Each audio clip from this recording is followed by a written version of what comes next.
So ito yung before, ito na yung after. Handlebar cover. Ayan. Itsura niya ngayon.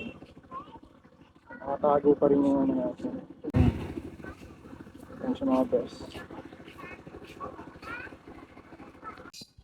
So ngayong araw mga boss, papalitan natin to ng pang version 3. Kasi ito version 2. So papalitan natin to ng version 3. Tapos papafit natin kay Boss Kim Alcala. Dito na tayo sa Bahan Motor Shop.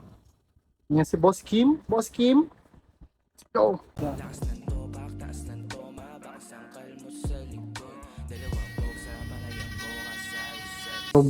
Problema. Pinapasakit ng ulo. Meron kasing B2, ba't ayaw B2 ang lagay? B3 talaga.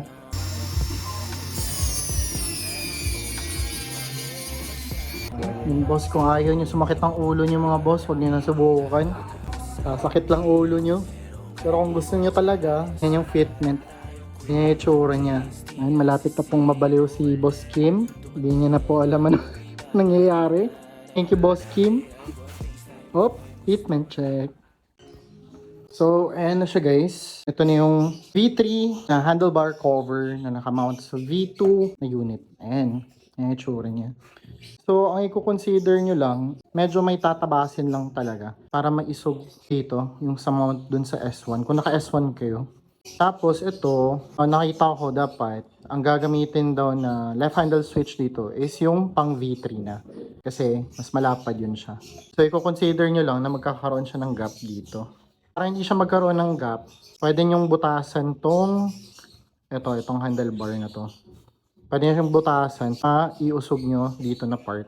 Tapos, baka pwede yung putulan na lang dito. Or maganda, pwede nyo palitan ng V3 na handlebar talaga. So, medyo magastos siya kung gano'n ang gagawin. Kala ko na lang is palitan na lang to ng V3 na left handle switch or anything siguro na aftermarket. Pero aside from that, pwede naman siyang ikabit lang. Hindi ko lang sure kung sa stock na brake master, pero sa brake master na S1FL, ayan, fitment by Boss Kim Alcala. Sa S1FL, kailangan siya mag-fit eh. So, hinanapan pa namin siya ng paraan para mag-fit siya. So, ayun guys, kung balak nyo magpalit ng V3 na handlebar cover, marami na kayo consider. So, may mga kailangan lang kayong tabasin. May mga kailangan kayong gawin para mag-fit siya ng maayos.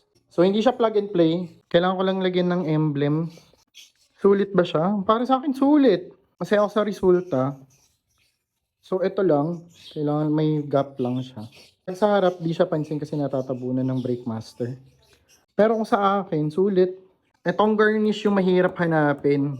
Ayan, mahirap to hanapin. So, kung may bala kayong mag V3 na handlebar cover, I suggest siguro kapag may mga naka V3 dyan na nagpalit to naked, bilhin nyo na lang yun, para hindi kayo mahirapan ito. Ito mahirap hanapin eh. So, yun muna for today's video guys. See you on the next one. Bye!